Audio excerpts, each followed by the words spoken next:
वक्फ board संशोधन bill को लेकर विपक्ष हमलावर है, कह रहा है कि ये फंडामेंटल राइट्स पे, कॉन्स्टिट्यूशन पे फंडामेंटल राइट्स पे हमला है। ये जो वक्फ का बिल आया था, कांग्रेस को इससे कोई लेन देन नहीं है।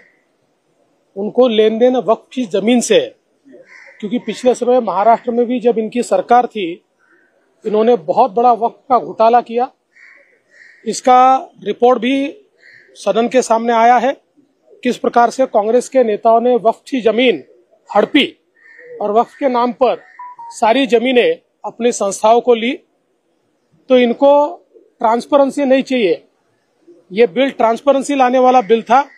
ये चाहते हैं कि इसी प्रकार से वक्फ बोर्ड का कारोबार चलता रहे, ताकि वक्फ को सामने कर करके ये जमीनें हडपते रहे। असं आहे की मागच्या काळामध्ये महाराष्ट्रामध्ये वक्फचा घोटाळा झाला आणि वक्फच्या जमिनी या कोणी कोणी लाटल्या, त्यात कोण कोण काँग्रेसचे नेते होते हे आपण सगळ्यांनी पाहिलं। त्याचा अहवाल देखील समोर आलेला आहे। यांना वक्फशी काही घेणं देणं नाहीये, त्या जमिनीशी यांना घेणं देणं आहे।